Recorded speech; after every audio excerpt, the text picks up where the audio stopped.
All right, we're going to go ahead and get started. Paul is running a little bit late today. He'll be here in a few minutes, but we don't want to waste any time, so we'll go ahead and get started. Thank you, everybody, for showing up today. Nice turnout. I'm Justin Shepard, work with Virgo Science. I'm the program chair for ASSP. We have some new faces in here today, so let's go around and briefly do some intros, and then we'll get going with our program. No, we'll wait on you. Never mind. He's our speaker, so I'm Drew Hall. I'm with Garrison Steel. I do safety and HR. Frank Wample, safety with Harvard International. I'm an intern with Greg Construction. Rory Weiss, I'm Regional Safety Manager, Greg Construction. Tom Adams, CEO of Automated Traffic Zones. Zach Hall, CEO, Automated Traffic Zones. Matt Hollow, UA Safe State. Michael Reeves, Alabama Technology Network, EH&S Division. Clint Fritz, Risk Manager for Nelson Brothers. I'm currently looking for work. Vincent Scott, and for the first time introducing myself as Kratos Defense Safety Manager. Southern Research. Yeah, I used to work at Southern Research and they sold their engineering portion over to Kratos Defense. Well, we have a great presentation for you today. Justin is going to be presenting on fall protection. Justin, if you want to just give a little intro on yourself and go ahead and jump in. Yeah, absolutely. So talking standards, right? Fall protection. So what's coming down the pipe was supposed to take place in August of this year, which got moved to February of next year, right? So there's a new ANSI standard on retractables that's going to be coming out and starting in February. It's already been published, but to the end user like you guys, it's not going to take place to you guys until February. So I just kind of wanted to kind of give everybody an update, let you know what's coming down the pipe, so that way you can prepare, so that way you're in compliance when February hits, or at least you started the process to be in compliance when February hits. So before I start, does anybody have any questions? Nope. So you're hosting and you can go ahead and share your screen. Figure this out.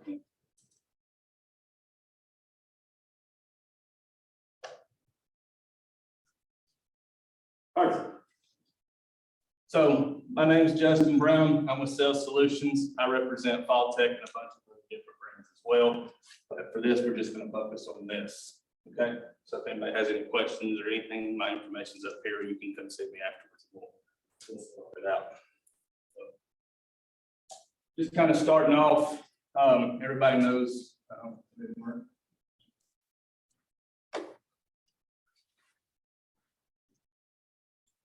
Hold on a second. I'm trying to get the right screen with background.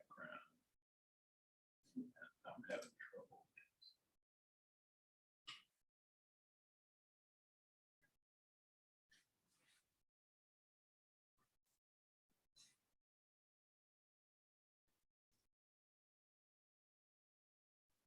So real quick, while he's doing that, if everybody doesn't mind, I'm gonna take a quick picture here, a little selfie, okay? But what I want everybody to do is give me a thumbs up. Everybody just look happy. As happy as you can, for me at least, okay? That he really was here. So here we go. On the count of three. One, make some noise too. 1, 2, 3. Yay! All right. Now, I'm gonna go ahead and tell you why I did that, okay? I'm new to this. So public speaking, I'm kind of learning how everything works, kind of taking off in this. So now what I have is a picture of everybody here at least looking happy. So if I'm on this, I still have to prove that I'm doing okay. Okay? So we good to go? Good.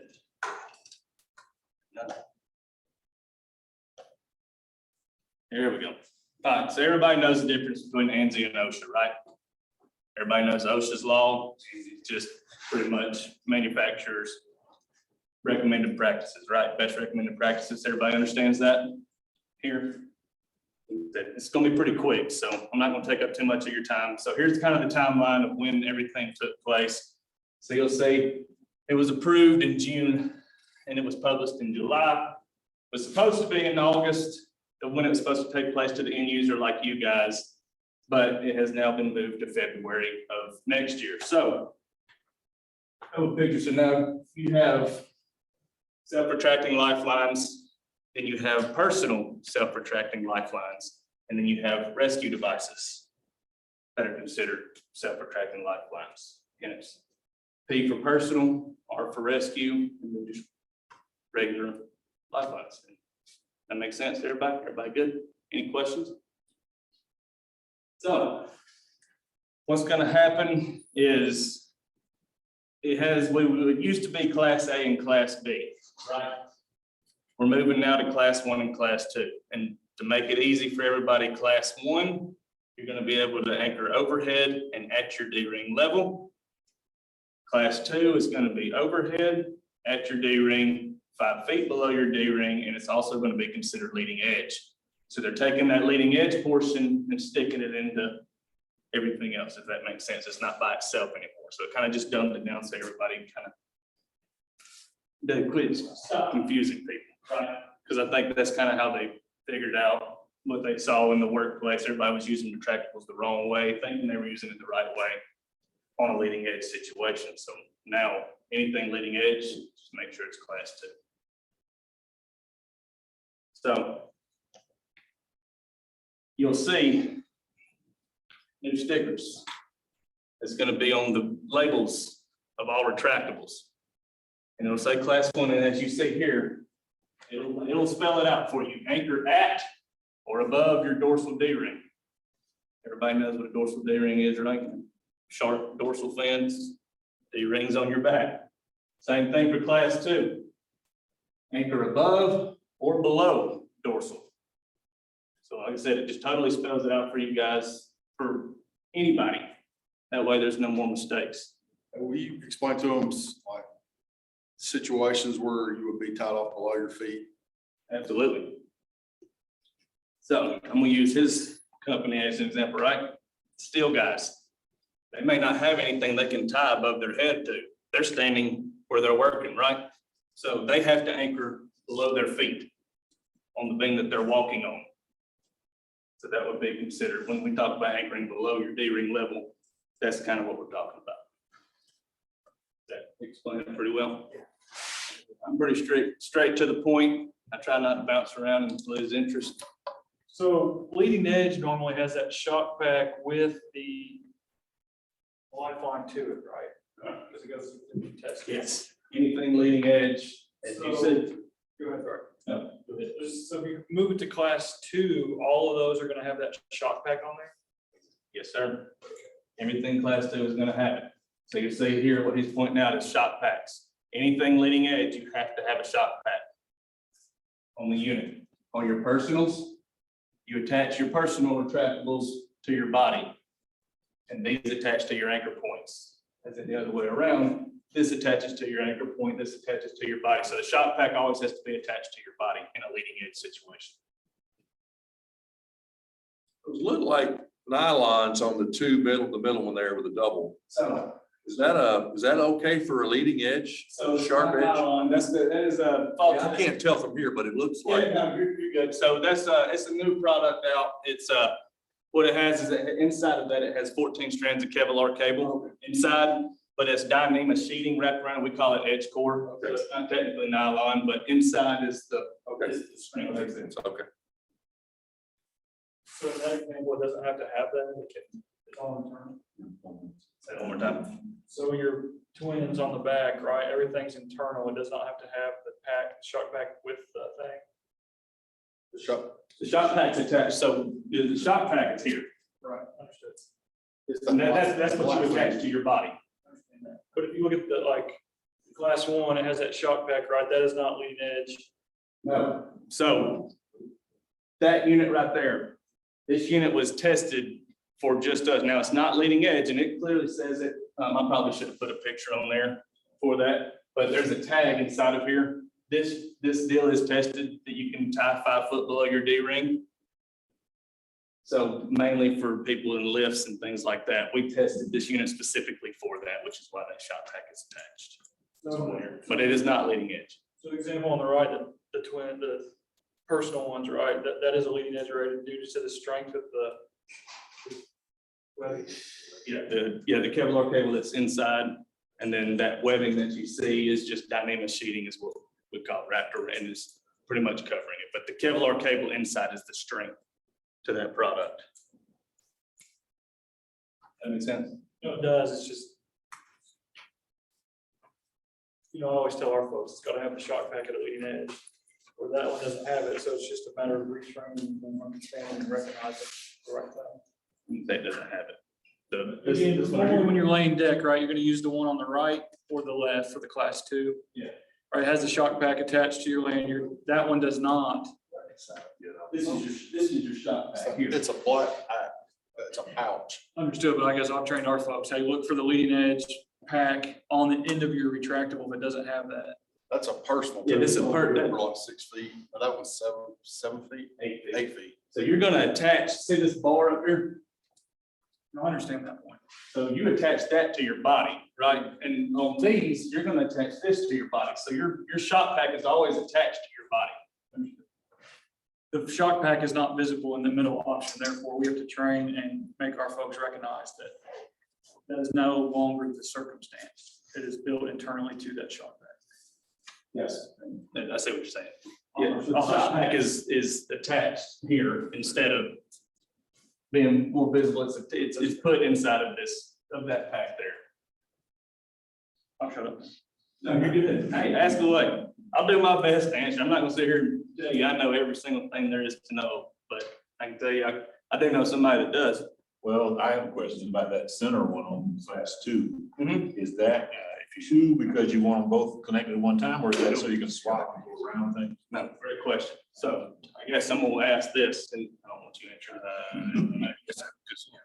And you'd have 2 fall arrest systems tied off at one time to your body. Anybody know that? Yes, no, maybe so. Thumbs up, yes, thumbs down, no. 2 separate systems? Yeah. Arrest systems. Answer is no. No, you cannot have 2 fall arrest systems tied. So what this is this will be called 100% tie off, right? Let's say concrete form guys, they're moving side to side, right? They'll take their left side, they'll attach, they'll do some work. If they need to move right, they'll attach the right and just keep moving this way. But when you apply one, you take one off. Apply one, take one off. Tell them about like a basket, getting out of a basket on the structure or something too. That makes a lot of sense to. Yeah, or if you're getting out of a lift onto a structure, you have this part tied up here. You attach, and you take this loose, you're just 100% tied off. Right, that way you never have that little gap of time where you unhook from here and you're going to rook over here and then you top off. It's like your safety on a rose climbing course. You've always got that safety hooked up before you move to something else. Correct. Any more questions? So something that's changing as far as, now this goes to us, right? As far as the manufacturer goes, this doesn't apply to you guys, but the testing weights are changing. The arresting force is going to stay the same. It's all 1,800. The average arresting is 1,350. And you'll see here, so the 2014 Class A and Class B here, this is the old standard. This is the new standard. So you can kind of see the comparison. Now, what is changing is under the old standard, Class A, the average arresting distance was 24 inches. Class B was 54. Now in the new standard, everything across the board is going 42.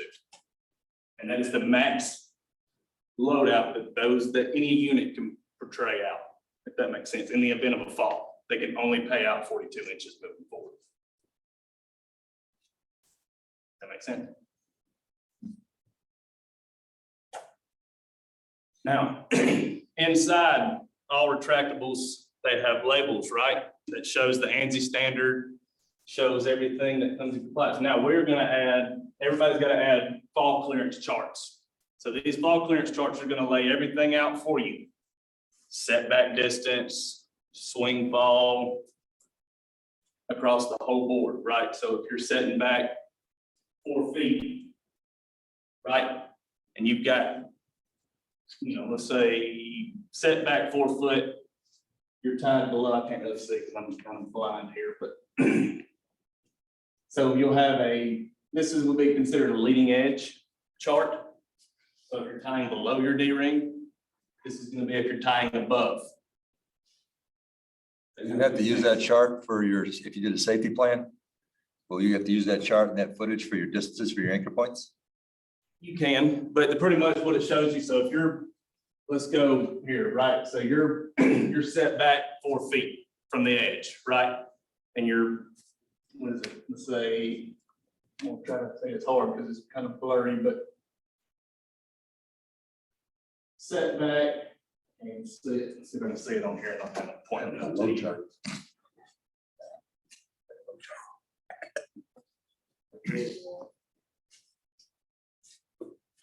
It is, it's like the load, what it's doing is give you how, what your setback is, basis where your anchor is, what your potential fall clearance needs to be. Yes. So But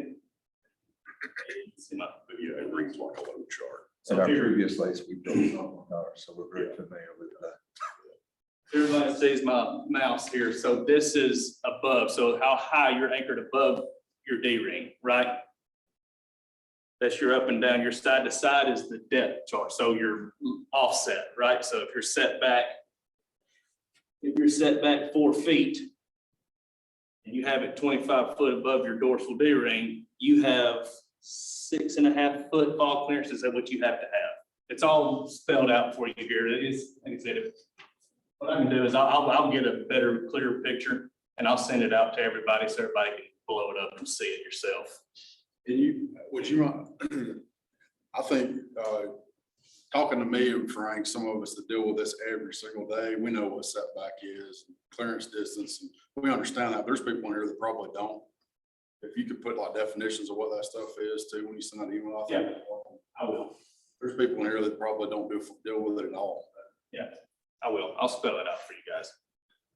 But it sounds like that chart, because they always tell you, in architecture, you have to make sure you have a distance to fall. So that chart is giving you that distance. Yes, that chart is giving you, and that's included in everything, right? So that's including the safety factor, 2.5 foot safety factor, the stretch in the harness, and that's going off of like a 6 foot, 5 foot, 6 foot person, right? I'm sorry, 6 foot person said 5 foot. So that gives you everything, right? So it takes everything into consideration for you, so you don't have to worry about it. Any more questions? So static testing for us, like I said, now this goes back to us, right? The static test load used to be 3,000 pounds. It's now moving up to 3,600 pounds. Okay, and the testing weight used to be 282 pounds. Now it's moving up to 310 pounds. Like I said, this kind of correlates to us, but just kind of some information for you guys to have if you wanted it.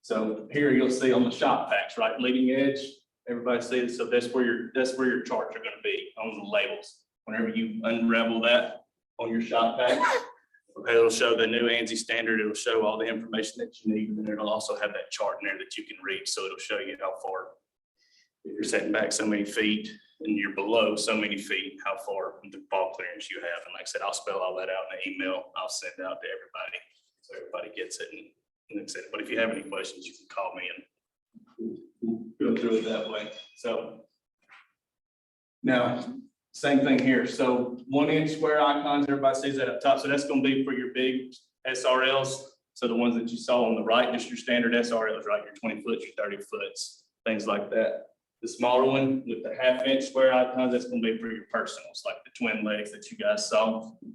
It's really kind of useless information for you guys, but just so you'll know and you see it, whenever you see it in the field, you're like, okay, well, that's what they was talking about. White paper discussion, I'm not gonna get into that. I will, so this is something I'll add into that email as well. If you guys want to read that, it just kind of basically lays everything out for you. This is what we normally send out to everybody whenever new standards come out, this is what we'll send out to all of our people. So you can read through it. Like I said, if anybody wants to, give me a shout. Oh, also, one thing you guys need to look out for, we do our best not to call anybody out. But one thing you need to check for is you'll see class 1 anchor at or above dorsal V ring. But now this is on our big standard SRLs, right? So the 20 foots and the 30 foots. The new ANSI standard is always going to be stamped here. So you always need to make sure that it's the ANSI Z359.14-2021 is going to be the new one. The old one is the same thing, Z359.14-2014. So we need to make sure they're stamped here as far as the ANSI standard goes. Now, can anybody tell me this leading edge unit, can anybody point to me out what's wrong with it?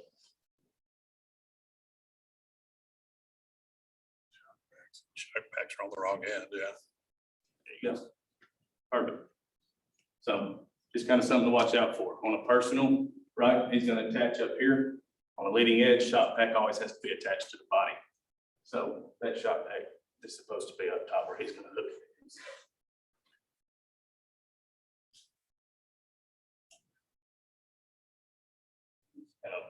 Lays everything out. So now basically what's going to happen with you guys as far as guys that use it every day, Garrison, BO Harbor, whoever else in here uses retractables. So what's going to happen is starting in February, right? You guys will technically be out of compliance with the ANSI standard, but ANSI is technically not law, right? OSHA's law. So how does this kind of configure moving forward? So what's going to happen is technically, no, you don't have to comply. Now, all manufacturers, whether it's Faltech, Miller, Werner, 3M, whoever it is, all of us have to comply with that ANSI standard starting February 1st of 2023. Anything that's made after that has to meet those new standards. Now, everybody can make product up until then, and you'll start seeing a lot more people start moving towards the new stuff. You'll still see the class 1s and the class 2s start popping up. But as of February 1st, us as manufacturers, we have to comply with that standard after February 1st. So all of our stuff has to be made to that standard. Now, what happened with you guys, as far as end users go, in February, right, you guys can still use the old units, right? Nobody's ever going to come to you and say, oh, you got to throw everything that you bought in the past away and buy $1 million worth of fall protection, right? Nobody's going to expect anybody to do that. I wouldn't do that, right? But what's going to happen is if you are using stuff that's out of the ANSI standard compliance, right? If something happens, somebody takes a fall, OSHA comes in, they do their research, and they look and they say, oh, well, you're not using something that's up to the manufacturer's best recommended practices right now. All of a sudden that falls back on you guys. So that's why I say whenever I pointed out that picture when it said class 1, but it had the old ANSI standard stamp below it, that's where it's kind of gets confusing, right? Because technically they're saying it meets the new ANSI standard, but they have it stamped wrong. So now that falls back on manufacturer. So you always want to make sure you can read that ANSI standard, because what that does is that takes the reliability off of you guys and puts it back on us. Does that make sense? Even when you're inspecting your retractables and everything else, make sure that you can find the ANSI standard. Most of the time it's going to be it's always going to be on the shelf, but in the labels inside is kind of really where you want it to be. You want to make sure you can read all the labels and everything moving forward. Because like I said, if you can't read that ANSI standard, technically it's out of compliance. It would fall back on you, but if you can read it, now that takes reliability off of you, puts it on us. That makes sense. So are the suppliers gonna be getting rid of the old stuff at that time or selling out? I just sell out. Like I said, nobody's gonna ask you to throw everything away and throw all your money in fall because nobody's gonna do that, right? Like I said, I wouldn't even do that. That doesn't make sense. But manufacturers are going to, like I said, you'll start seeing it before February, right? Because obviously all the manufacturers are trying to get ahead of the curve. They're trying to make sure that they're in compliance and even be in compliance way before the February 1st of 2023. So when you're just if you're buying new stuff, just kind of ask, so, hey, do you guys have anything that meets the new ANSI standard? And the supplier that you buy from, they'll reach out to a manufacturer and they'll say, hey, do you guys comply with this? And So just something you guys can look forward to. I know Fall Tech, obviously, we're making all of our retractables up to the new standards. I know other ones have started. But just something to keep in the back of your mind if you are purchasing this stuff throughout the year. If you can get the stuff that's already in compliance, then you don't have to worry about it on February 1st. Anybody have any questions?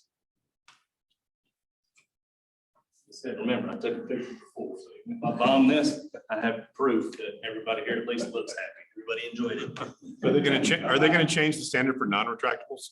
Okay. Are they gonna change the standard for non-retractables? No, this standard is just for retractables only. Yep, so harnesses, lanyards, all that stuff, none of that stuff's changing as of now. All that just reverts to retractables. No questions, we good? Thank you, Justin. Appreciate it. Yeah, on behalf of the ASSP, I'd like to award you with this infamous. Thank you. coffee mug for, we do Awesome. appreciate it. Thank Good you. information. Thank you. Great questions.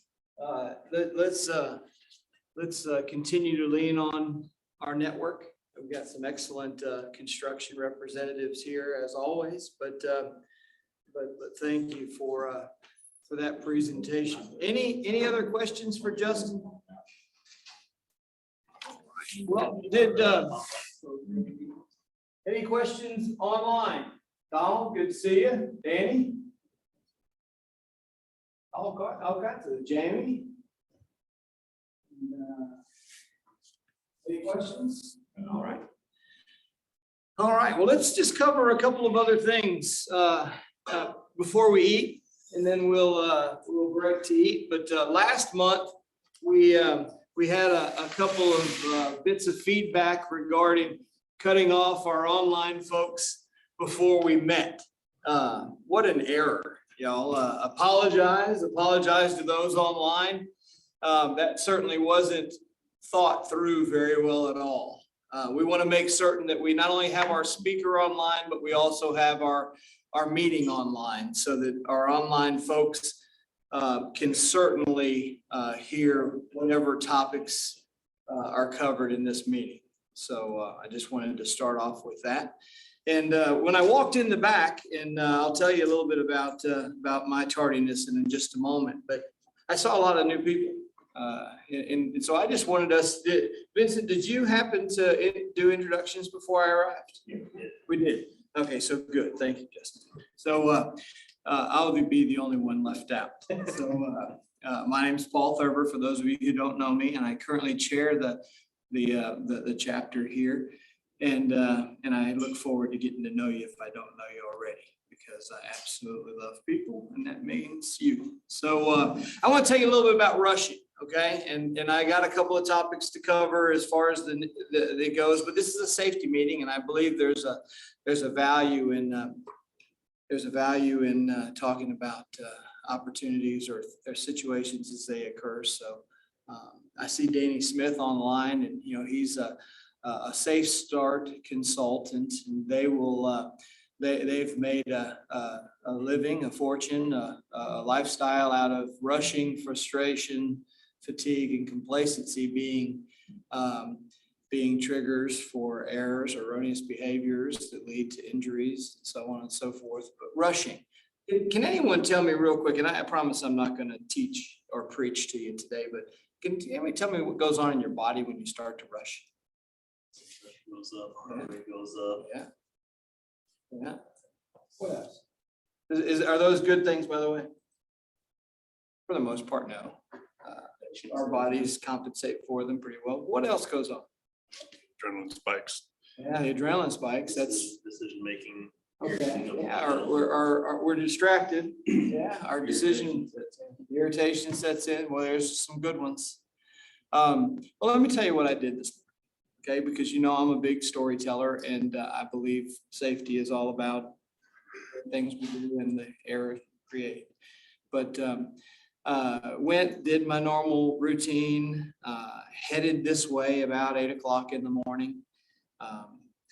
I live about an hour and a half away. Stopped, got sidetracked talking. I know y'all can't imagine that. And spent a little bit too long. So I said, well, I'll just pick it a little bit up when I get on the interstate. This was in Woodstock.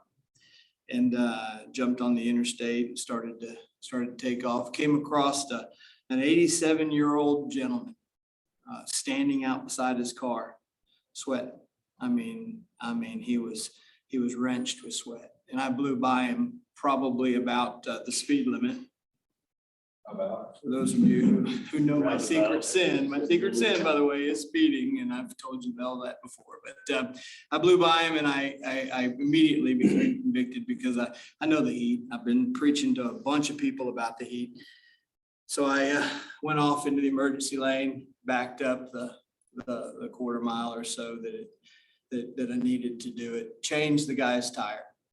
The man was dang near lethargic. I had a half drank water and then a full water, and he drank them both. He didn't care. And he'd been out there about 45 minutes. Now he was 87 years old. You can imagine, we don't even want to be out there. None of us are 87 years old. But I was able to do that. And then I put myself even further behind. And so then I thought I could catch up. I didn't text you till I realized when I got on 459 and I got closer to 280 and the traffic started backing up. I'm just not gonna make it, y'all. And to your point about thinking about other things, becoming distracted, being my heart rate increasing, and then I finally had to say, enough is enough. So hit my text my talk to text, and I sent you that message. I'm just not gonna make. I'm gonna be a few minutes. And recognizing that hazard, I was able to make it all right. I don't have any big story to tell you that I had some crash or some ticket, which is maybe what I may have told you in a past life. But I did. I arrived safely, even though I have to apologize to you for my tardiness. I respect y'all's time so much more than that. But I think there's a lesson in that for us, because as things change, and they often will, not to sound like Dr. Seuss, but the reality is we make a plan, we make a priority, and our priorities change, our plans change. What we have to be willing to do and able to do is to see it when it happens, step back from it, figuratively in some cases, and just make certain that we arrive safely. So I appreciate your patience and your allowance in my tardiness, but I do want you to know that timeliness is a major factor for me. But at any rate, we've got some great lunch here, and I'd like to, for everybody to, did we start the meeting with the pledge in a prayer? Okay. Well, I would hate to break that tradition. So I'd ask that we all stand and we say a pledge, and I'll bless our meal, and then let's do that, and we'll cover a few other items when we begin. Let's pledge. I pledge allegiance to the flag of the United States of America and to the republic for which it stands, one nation, under God, indivisible, with liberty and justice for all. All right, let's pray. God, we just thank you for this opportunity, an opportunity you've given us with our health and with our minds. And Lord, we just ask that you put us to action, put us to task. God, give us those people that we can help, and then enable us through your wisdom to help. Bless us, food our body, strengthen us, keep us safe in all of our travels in the coming days. So we love you in Jesus' name we pray, amen. Amen. All right, well, y'all get a box lunch, and then we're gonna cover a couple of other topics, and I want to introduce Randall Arms. You guys mentioned that already before I got here? Okay. Randall is our new social media guru. He's going to take us to a new place with regard to our Facebook, Twitter, LinkedIn, and all of those good things. So we'll be having a much larger presence. I'm sorry, I interrupted our lunch. Go ahead, we can get a box, and then we'll sit down and we'll. I thought Allison here to tractor 6 foot SRL. Linking the crowd. So we did a big job in Nashville. I had 225 people in front of us. That was easier than this. If you're in like a really big room with a ton of people, just look at the camera.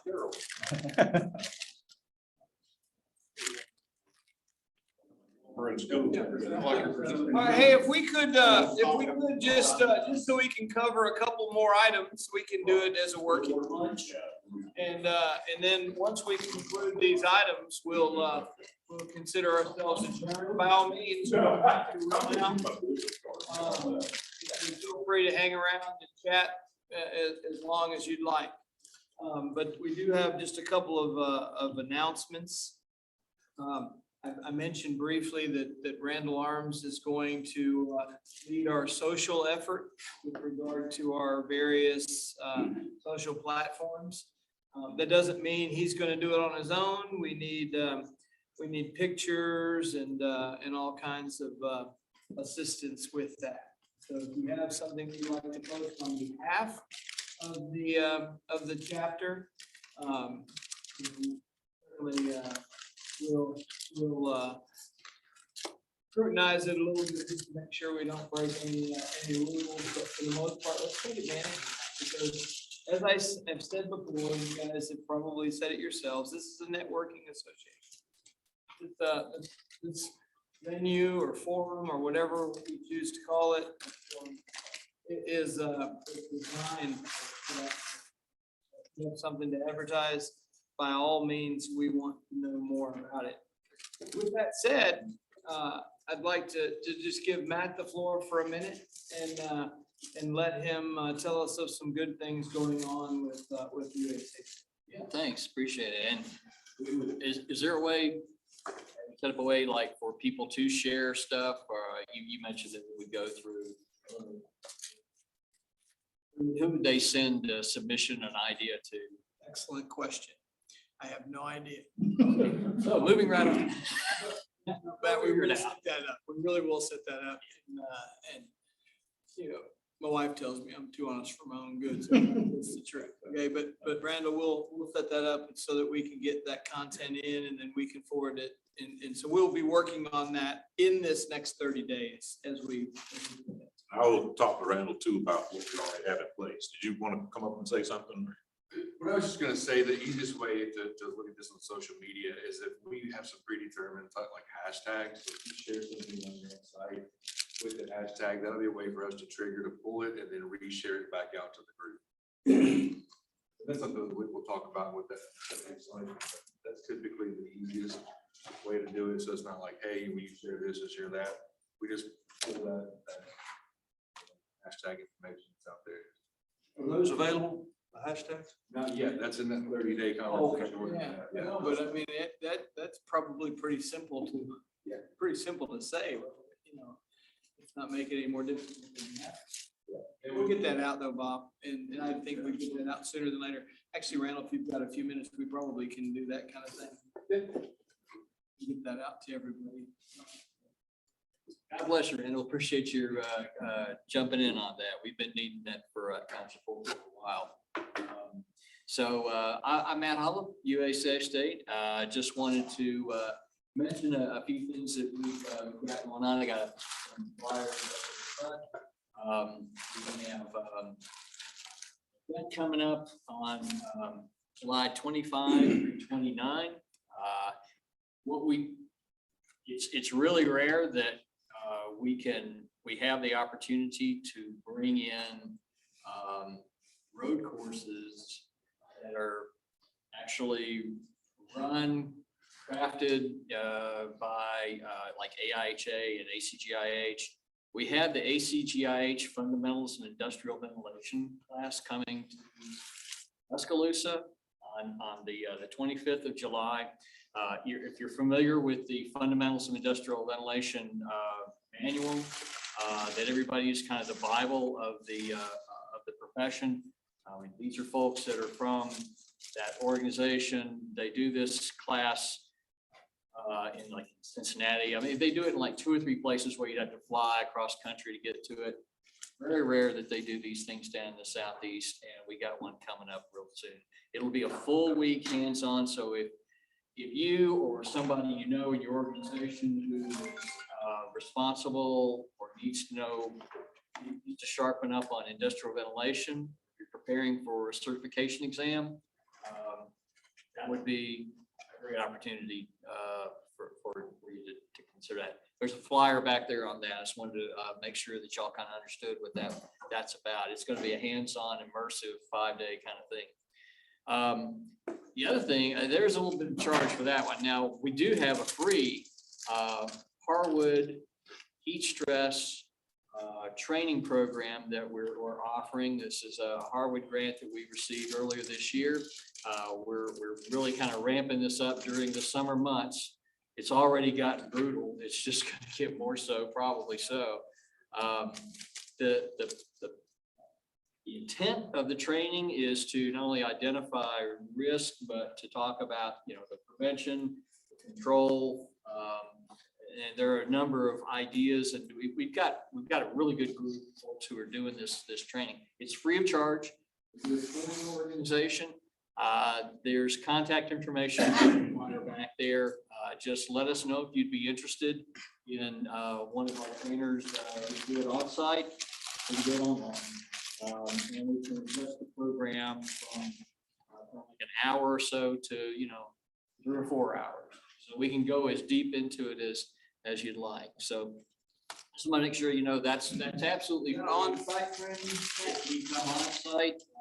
Or available online. We do it through virtual or online. No, through like so it's actual training. We'll have our actual trainers. It's not like a kid thing. And yeah, we'll go to you. And we're doing this outside the borders of Alabama too. So we'll do this for public sector, private sector, within Alabama, Mississippi, Georgia. So actually if you get a Harwood grant, one of the things that they actually nudge you to do is to do training outside your state board. Still restricted by a head count? Is it for the same companies you normally would represent with Safe State? Smaller. No. Harwood grants are for anybody and everybody. Yeah, all sizes. Yeah, all sizes, all industries, because we know that the new post heat stress national emphasis program and sources. Of course, that's going to go on for like the next 3 years. But yeah, I think this would be as good a time as any to line up something like this. We'll have this grant like through the end of this fiscal year. After September 30, unless it gets renewed or something like that, I'm not sure. But we are definitely offering it now. So we would love to come and do that for you. And so just. How booked up are y'all, Matt, if you don't mind me asking? Are you guys do you have capacity to take on a whole lot of new clients? Yeah, we're good. The contact information, we've got one of our OSH team, Caleb Hyatt. He's the one who's kind of helping to get things scheduled out with folks. And so the contact information is right there on the brochure. And so I'd say, yeah, jump on in. The time is absolutely right. Hey, Matt, is the content geared more toward safety professionals, medical professionals, or managers, or kind of who's your intended audience?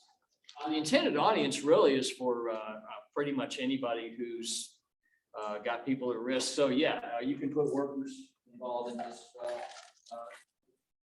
My sense is that the 4-hour training is probably going to be a little bit more developed. The 1 hour is going to be more the high points on that.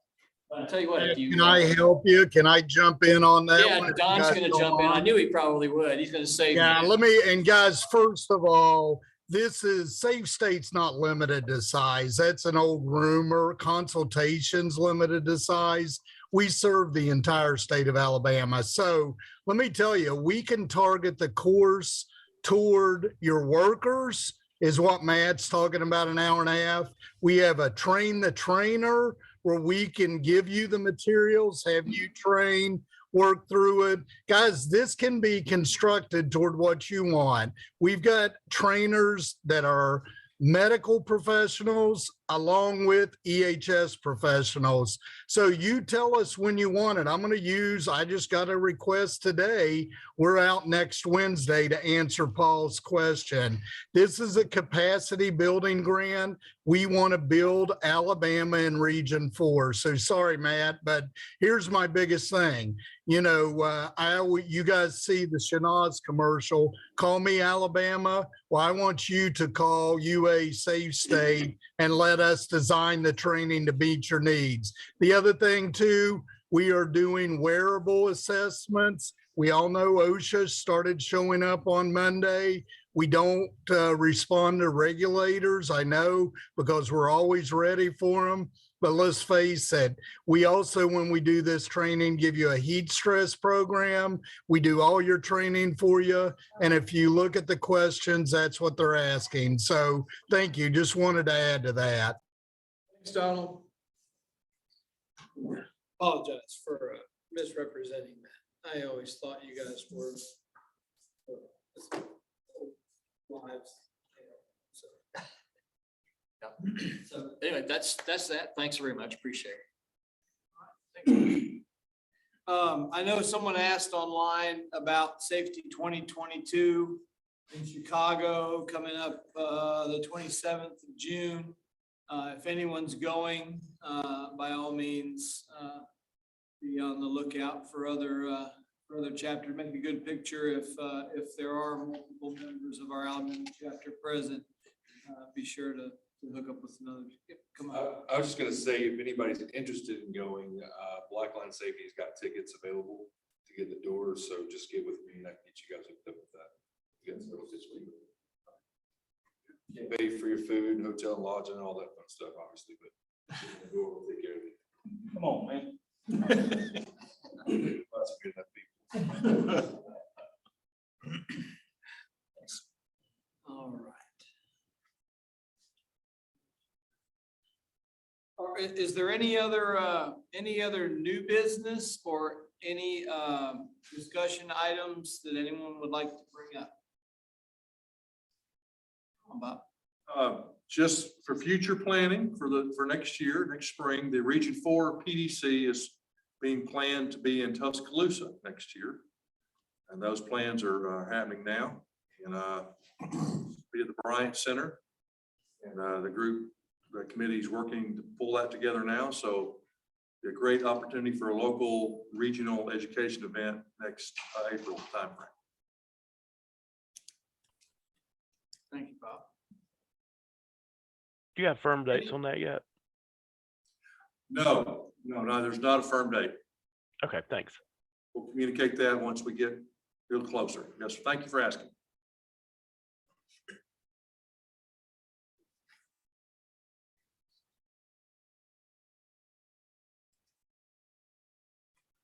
Any other items?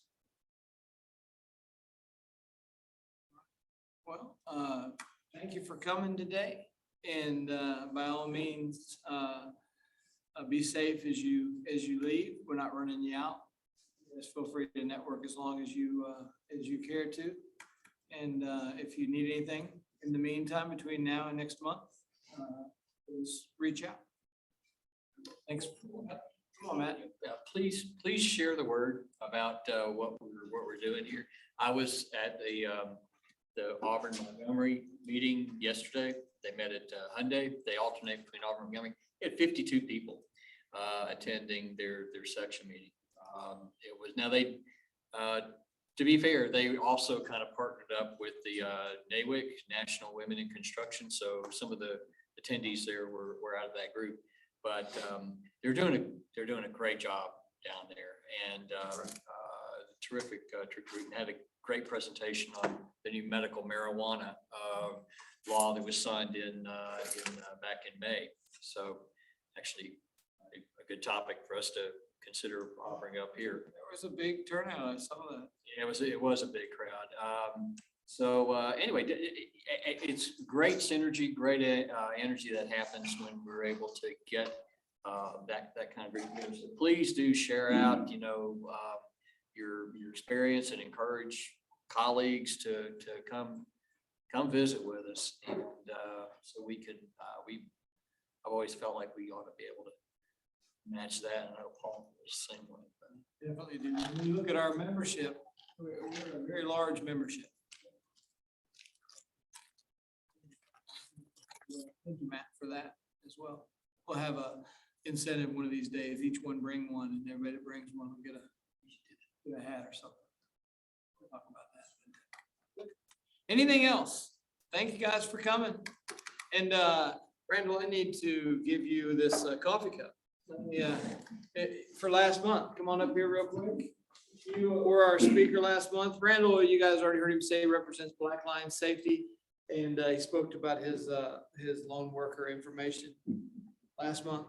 And so, and I want to get it. Can we get Justin back up there? But, if you guys don't have anything else, feel free to go. Feel free to stay.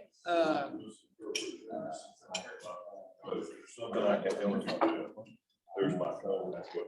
I think I was wearing the same shirt. Both. I think